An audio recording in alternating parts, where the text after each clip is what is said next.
Good afternoon, everyone. Good afternoon, everyone, and welcome back to Conversations from Stritch. It's great to be with you this afternoon. We're excited to be back at Stritch Hall. Well, we're actually across campus in the studio, but at Stritch Hall to talk to you a little bit more about COVID and quarantining and how our students are doing in there. That's the kind of main topic of the show today, and we'll introduce Mary DeGraw in a little while. I want to say a few things as I start today. Dr. Sint and I were just at a memorial service for Dominique Wood, who is was a student of ours who ran track and tragically passed away in an automobile accident several months ago, and we celebrated his life today, and it was really a beautiful ceremony with members of the track team and members of Dominique's family who joined us. So I just want to remember Dominique today and remember his family and their loss. A couple other things. We're going to be talking a lot more about COVID today, but as we've been now on campus for a number of weeks, there's things that are starting to happen, and just want to recognize that our golf team had a great weekend last weekend, winning a tournament, and tomorrow is our first meet for the cross-country teams. So excited for them and wish them luck. We're grateful to, again, all of our faculty and staff and the students for continuing to wash their hands, keep their physical distance from each other, follow the signage in the hallways, wear their face coverings, all these things. And Dr. Sint will talk a little bit about where we're at with COVID, but I must say that I feel really good about the way that the community has responded to the requests we've made to really think about others, to live out the Flyers' promise, to care about others' health and safety more than about the little thing that may be annoying to someone because they have to wear their mask or they have to wash their hands for the 20th time today. So just thanks again to the whole community for stepping up and doing your part to keep us all healthy. So Chris, thanks again for joining me. It's exciting to have you here. I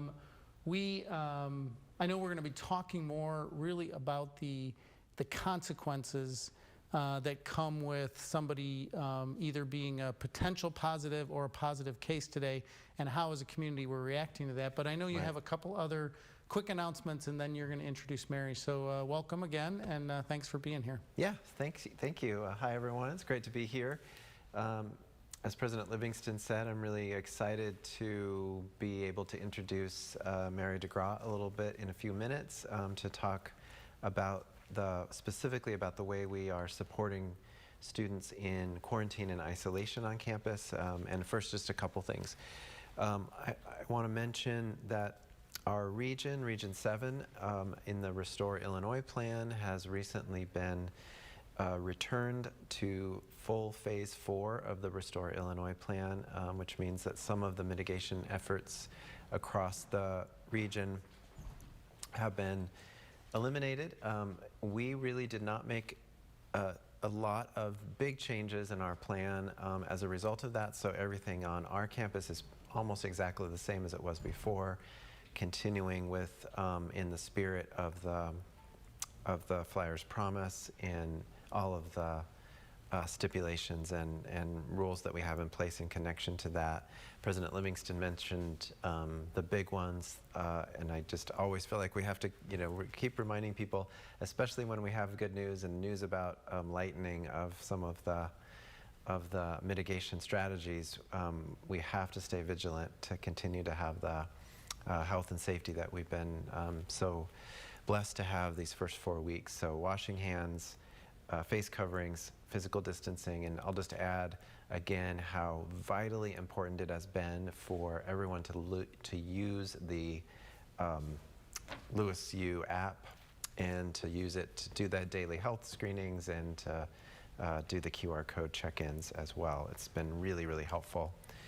A couple other things, or one other thing I want to mention is that there will be another free testing in our community on Saturday, this Saturday, September 26th, and that is in the Romeoville Village Hall parking lot. So that is similar to the one we did last Sunday on campus. And if students don't know where that is, one, you can just look it up, obviously, in Google Maps, but just so if they'd want to look it up, it's maybe 5 minutes. I mean, I go over there every couple months for meetings, so it's, about 5 minutes from campus. Yeah, real close, real easy to get to. And as I said, it'll be similar to the testing that we did here on campus last Sunday, where, well, in this particular case, it's a nasal swab. Test results come back in 4 to 7 days, no charge. You don't need insurance. If you do have insurance, bring your card because they will look at it, but they won't charge your insurance. And anyone can go and be tested. You don't need to have a doctor's note or anything like that. So if you are interested in getting tested, please take advantage of that opportunity. Saturday, 9 to 5, Romeo Village Hall parking lot.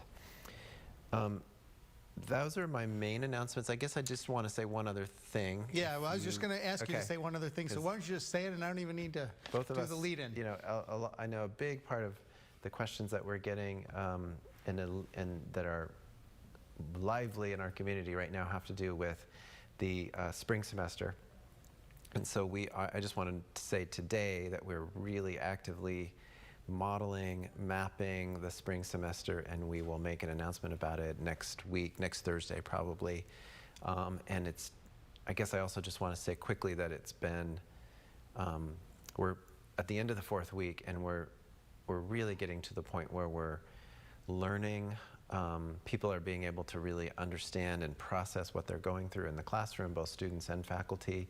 We're learning a lot about what the co-curricular activities are like and which ones are successful and not. And we just keep taking in information, and I know people's experiences and opinions will evolve as the weeks go on, but we're trying to take as much information in as possible. So please keep reaching out. I know we're doing a student focus group on Tuesday, for example, but we're also going to start doing more focused surveying of the students as well. It's not so much directly about exactly how we're going to plan the spring semester, but it will inform how we plan the spring semester, and then most importantly, it will inform how the many of the nuances that we continue to plan after we make the announcement next week before the semester begins. So that's all I wanted to mention. Yeah, I think that's great.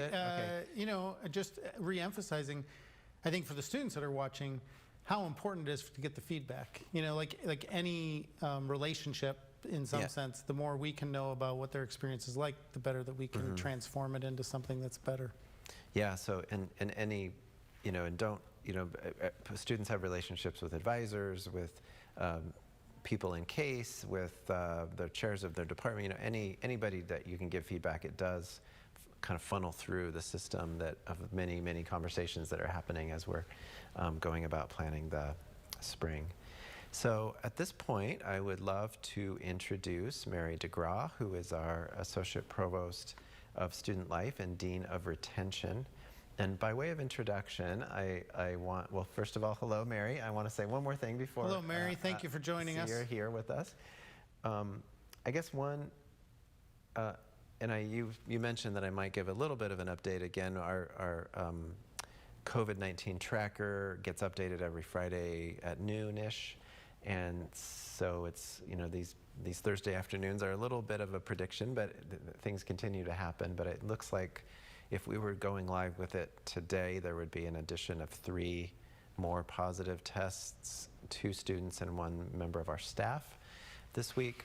And then again, many tests are out, and this is not necessarily exactly what it will say tomorrow. But one thing, it's a very small number. It sounds manageable, is manageable number, but it's I think one of the things we've really learned in these first 4 weeks is how much we have to react to positive cases in the contact tracing process, often leading to quarantine of several people or as many as 10 or 12 people each time, and then there are also people through the app or through reporting to the hotline, which we strongly encourage everyone to continue to do. They might have symptoms that might predict that there's going to be a positive COVID case, sometimes that turns out to be negative, sometimes it turns out to be positive, but in each case, there's a lot of support and work that goes into those students. So sometimes these numbers look small, but there's a lot going on behind those numbers that require a lot of care. So before we turn to Mary then, just because you just mentioned this, I was going to wait till the end, but you just mentioned about filling out that form. We got a question that came in from a student. If they have no classes on campus, they're purely online in terms of the classes they're taking this semester, do they need to fill out the Yeah. COVID screening every day? They do not. Okay. They do need to fill out the reporting tile if they do have a Yes. positive COVID-19 test. But if you're not coming to campus and do not live on campus, which is a redundant thing to say, I guess, then you do not have to fill out the screening form. And just to then clarify for that, if you only come to class Monday, Tuesday, and Friday for your classes, you only need to fill out the form Monday, Tuesday, and Friday Before coming Monday, before you Tuesday, come onto Friday. campus. And then if you're not coming to campus, you don't need to fill out the form. But that other tile that's just to the right, if you kind of open up the app, Yeah. the one on the screening is on the left, the reporting a case is on the right. If they get a positive test, even if they never come to campus, we want to hear about it. Yes, that's Yeah, correct. thank you. And so in summary, something else we're hoping to add to the tracker tomorrow is the percentage of our residential students who are in quarantine and isolation. So I think if it went live 2 o'clock today, the last time I looked at it, it would be about 5% of our students in the residence halls are in quarantine and about 1% are in isolation. And so that's a long way of introducing Mary, who is in charge of our, or one of our leaders of our COVID-19 hotline team, especially the quarantine support and isolation support for our students. So I'll let her talk about it before I say more. But what we really want to dwell on today is for our community to be aware and know what the students in quarantine and isolation are going through and how we're supporting them, because professors are hearing, oh, I'm in quarantine, or parents are hearing about it, and friends are hearing about it. So we just want to flesh out a little bit what's actually happening there. Okay, so now, welcome, Mary. I'll stop talking and let you tell us a little bit about what we're doing to support our students in quarantine and isolation. I know you've had, I think, Lorian and Nancy. That's so right. You know about? Yes. Okay, you know about with the context, they already, students automatically get contact, and they found out what's tech tracers are for information about which has been what they've been doing. That's all in an help them and help Do we need to? Stop her. Yeah. Mary, it seems like we're having a hard time hearing you. I don't know if either maybe you can get a little further away from your mic. It feels like it's doubling back on you. Okay. Right. They told me to get close. Oh, I don't know which. They're the Maybe technicians. we should not be giving good. Yes. Well, let's try again, Mary, but you are breaking up a little bit. It's probably not you, but I hope it's, Okay. we can hope it corrects. All right. Well, I'll start with notified of the students. We, from the dean, director of health services, and that letter explains what's going on. We ask the student or faculty, right, and then contact staff if they're given directions to quarantine, isolate, definitions, and try to outline. Two of the big things that we have, actually three, we have decided to put together a care guide. It came out of our for counseling services. And I'll get to a little more detail. The other thing that happens, the student is asked if they want to stay on campus if they're a resident student, or they go home. And always a current home. That's always a little more if they're in a different space. And we do relocate in the residence home. So it's up to them, best for them. Should we? For the residents, Yeah, maybe we should do get a meal delivery. ask specific questions. Short. Thank you, Mary. We're still having a hard time hearing you, Mary. Okay, sorry. No, it's just, you know, sometimes this technical stuff. You know, you had some slides, and I think Chris could go through the slides and then maybe ask you like some short questions, because it feels like we get the first 4 words and then you start breaking up, so we might be able to do it that way. So Chris, maybe you could go through the slides and then we could ask Mary for some follow-up. Sure. It certainly can't do the justice that Mary can do for them, but that's probably what would be best. So, John, if maybe you could show some of the information or show the first slide that Mary had prepared, that would be great. So Mary had started to talk a little bit about the communication from the Dean of Students and the Director of Health Services and the conversations that happen with students through the contact tracing process.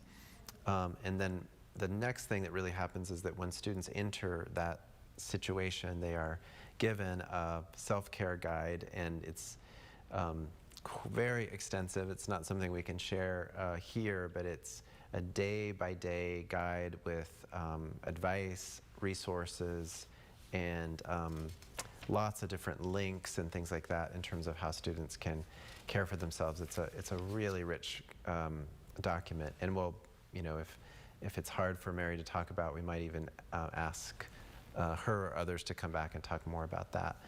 And then another thing that we've done is we've created a sort of team of student workers who are our special delivery meal service, and so they are, and you know, some of our students in the residence halls might have a friend helping them with meals, or they might have suite mates and so on, but everyone has this meal service available to them, so that our group of student workers will go and collect meals and deliver them to the students' rooms.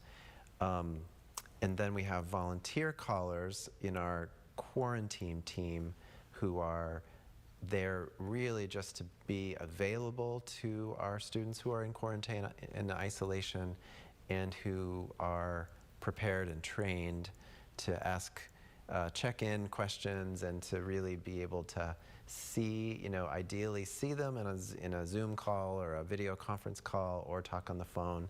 And as you can imagine, every student is different and unique and has unique needs, and so they kind of play it by ear in terms of what they're learning about what the student needs are, but they are well trained to be supportive in that environment. So Chris, what I think I'm hearing you say, and I just want to clarify this. John, could you put that slide back up, because I was going to comment on what's on the slide. So it seems like 1, 2, and 4 on this slide, everybody that's in quarantine or isolation, there's That's somebody right. that's Thank doing you. this.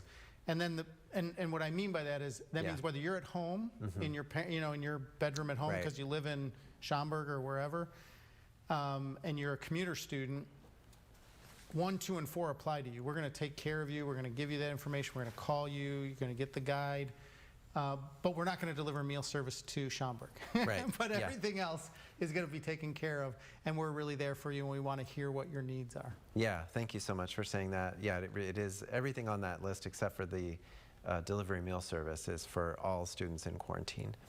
And then maybe John, the next slide elaborates a little bit on, I forget what it is already, number 2, I think, on that previous list, which is the self-care guide I was talking about.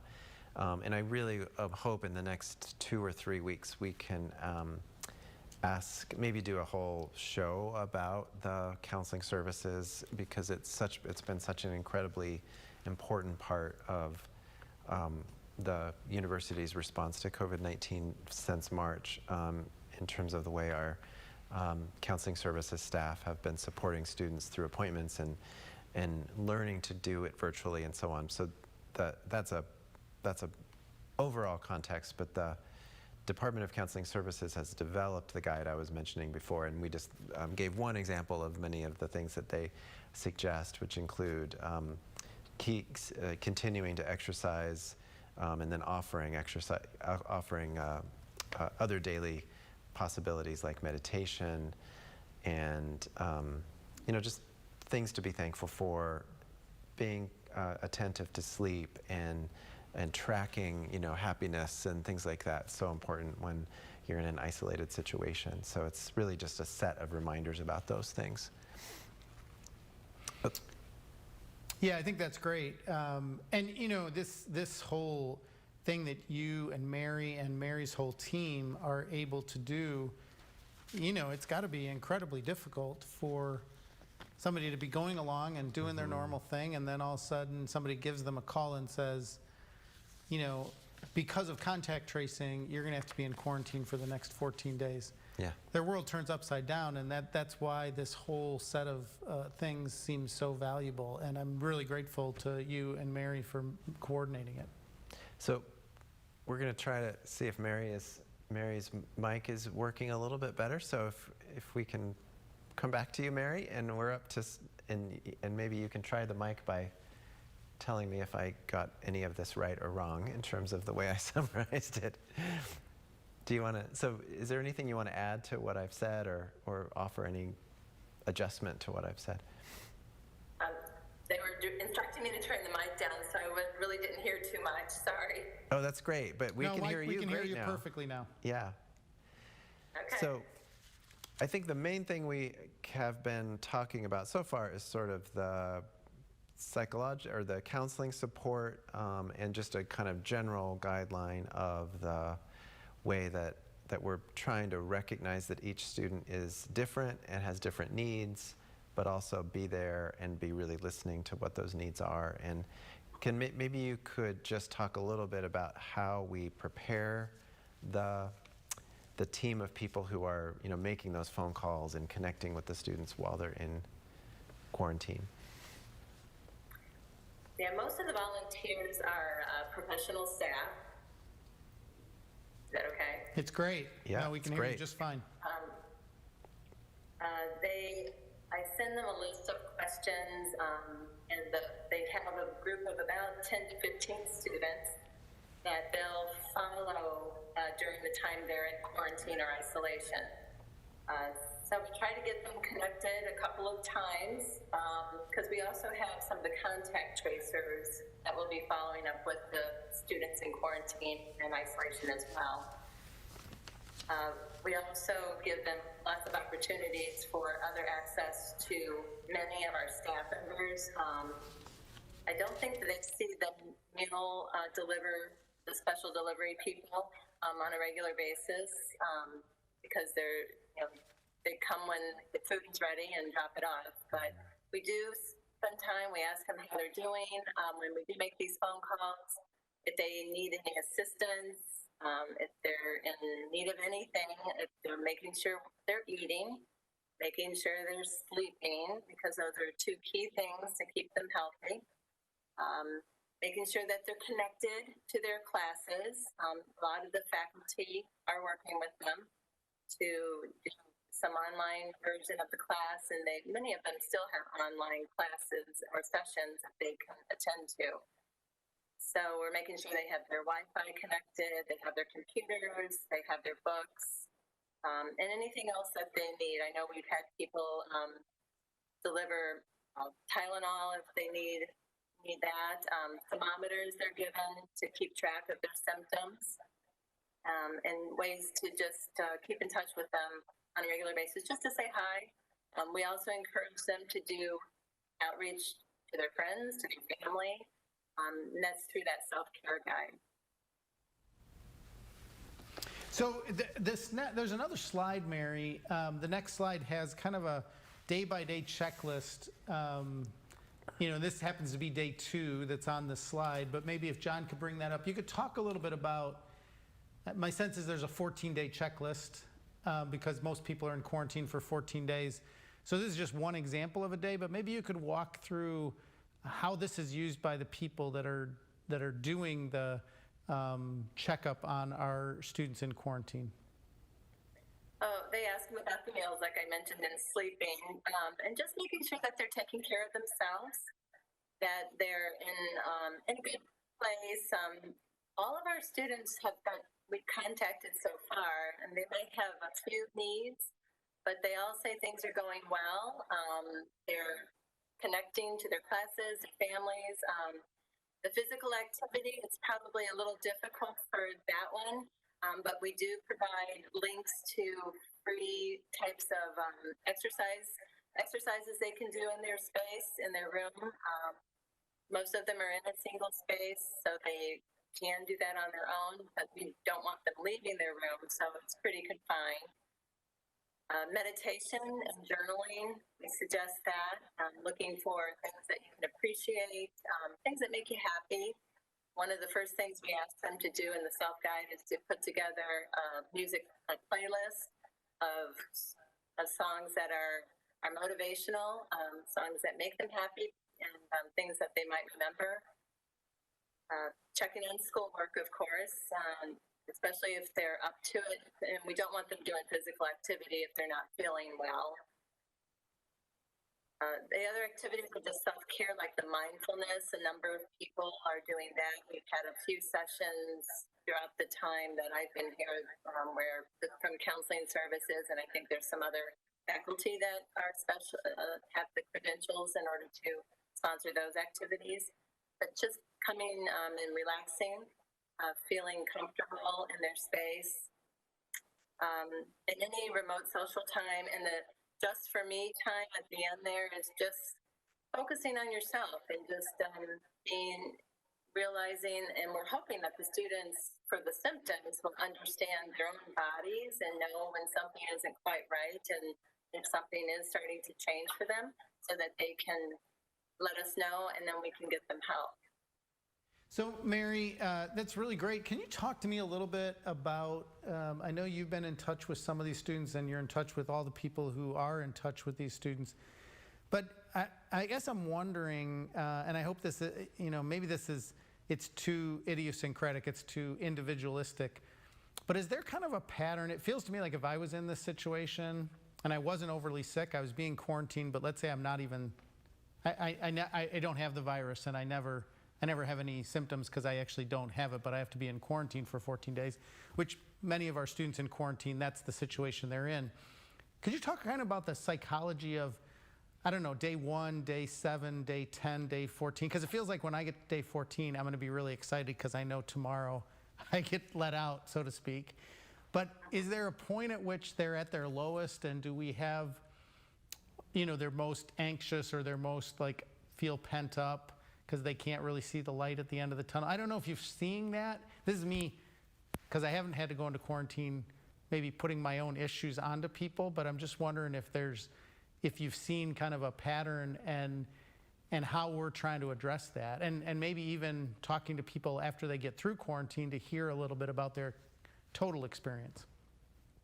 Yeah, we asked them how things went and what are some things we can improve, and actually we are doing that. We've been able to make adjustments. There are a number of things that we are still looking at doing. I wouldn't say that we're optimal performance yet, but we're getting there. Probably the first few days are okay as they're getting acquainted with everything and getting used to stuff, how to manage and facilitate their classes. So it's still kind of new. It's probably about 4 or 5 days in, I start feeling a little more isolated. The other thing that they're feeling is because they're in quarantine, and that's because they've been in contact or around someone who has been identified as a positive or presumptive positive, they're kind of waiting. They're waiting to see if something's going to happen. And so they start getting a little anxious.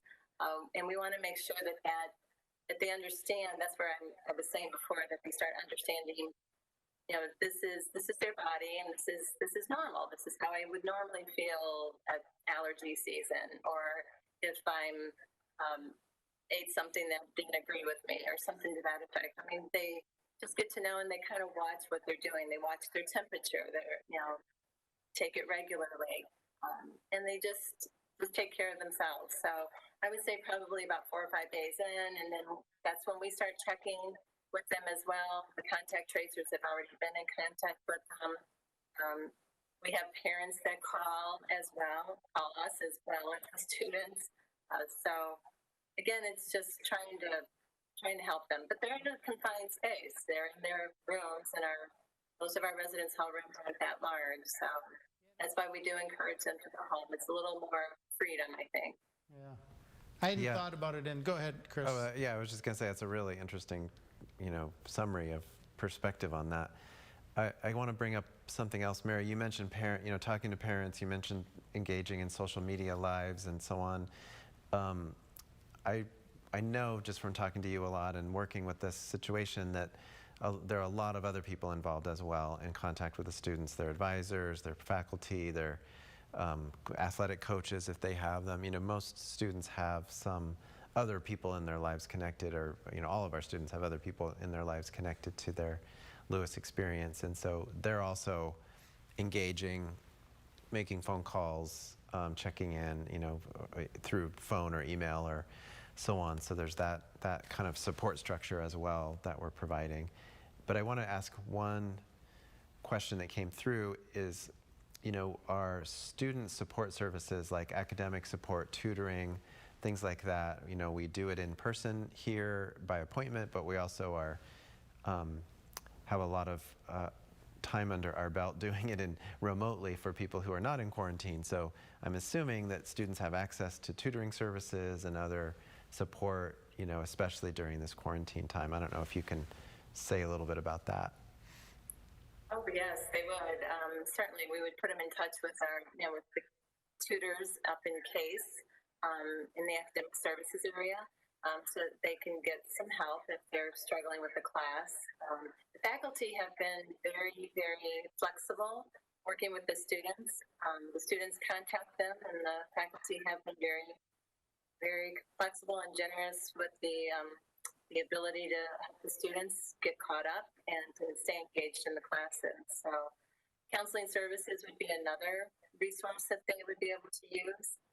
And we're also looking at involving even our peer ministers a little bit more and our ministry staff for those students that are interested in that as a resource or that outlet. So, and there's just many things. I mean, activities and our rec center, there's quite a few virtual situations that they can take advantage of. Even our rec center put together a number of jigsaw puzzles, and so we have that link on our resource page for them in the self-care guide. There's a number of resources in the self-care guide. There's actually 2 pages of links that students can go to for their own self-care or their ways to connect with people in the university.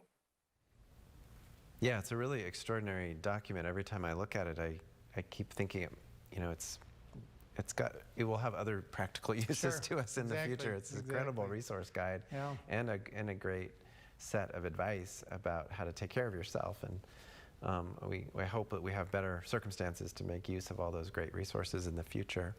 I think we just have one more slide, John, and it's sort of a summary, but I think we're kind of moving toward that. And unless if you have a lot more questions. I think that's great. I don't know if you want to say anything about this one, Mary. Yeah, this is the last paragraph. It's just a reminder that these students that are in quarantine and isolation are actually heroes. I mean, they're safeguarding our health, their own health, protecting our community just by doing this. And I think that's really something. I think they sometimes feel like they're being punished or it's a bad thing, but they are actually doing this to help us. And I think that's something we have to remember. And they should be proud of this. I know it's not the most pleasant thing to go through, but it is something that is helping people around them. And I think that's one thing we hear from the students. They want to do what they can to make sure that we stay open, that people are able to get in their classrooms and see faculty, and that we can have opportunities to do things on campus with each other, even though it's somewhat limited. So this is one way that they're helping to do that. Yeah, that's great, Mary. And, you know, it really feels, I love that last sentence that's on there because, you know, it really speaks to our LaSallian mission that we as LaSallians we know that sometimes we have to go through some difficult things in order to help others. And what you just said was these people, they're going through this, and it's a difficult thing for them, 14 days of isolation / quarantine. I meant isolation, not as technical isolation, Small but I being isolation. isolated, small I isolation. But they're doing that for others, you know, and that notion that we as a community, as we continue to learn and come to understand what it means to be LaSallian, it really is about taking the best of who we are and putting it forward to help others. And that sense often involves some really strenuous work because it takes a lot out of us to do that. And I think you've captured that in that last paragraph to help our people in quarantine to understand what they're doing for other people. And I love the notion that they are our heroes on campus. And I think we have maybe, I don't remember what the number is, but 60 or 70 heroes on campus right now. Yeah, about 55, 55, today. all right, yeah. It fluctuates every day. And I guess I also just want to connect this to the mission by saying that the work that Mary's describing and the work that the individuals who are making these contacts is really consistent with our mission as well, in terms of being with students. Walking with students is the expression we often use, but this is another iteration of that, and to be really empathetic, to truly listen to what their needs are. You know, we have a great structure here that's kind of laid out in the handbook and so on, but really it comes down to human beings who did not know their job was going to be to do this when they started working, you know, when they were going to work 6 months ago. Just really rising to the task and saying, this is something in the LaSallian spirit that I want to do, is just to be there for this one-on-one connection with students, and to continue to grow for them to continue to grow as individuals, as creating relationship with students. And that's another beautiful thing about this. So as we begin to come to an end for this program, I guess I'd just like to ask you one more question, Mary. Is there some kind of specific form or anything, or is every single person in quarantine just counting down their days? But I guess I'm just wondering, how does it end for them? Does somebody knock on their door and say, yes, you can go, or do they just wake up on day 15 and they go to the cafeteria and eat breakfast? So, I mean, as we end this, how do they end that? And maybe you could just speak a little bit about that.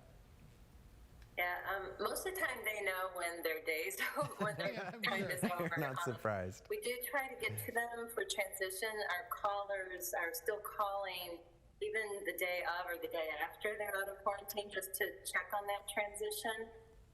The contact tracers that we are starting the group will also be calling them at the end, just to help them out as they are reacquainting themselves with now, getting back to their suites or getting back to their rooms and to classes. So there is a little bit of that.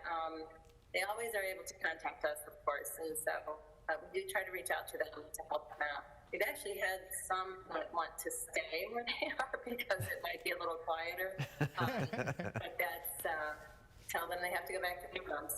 Yes.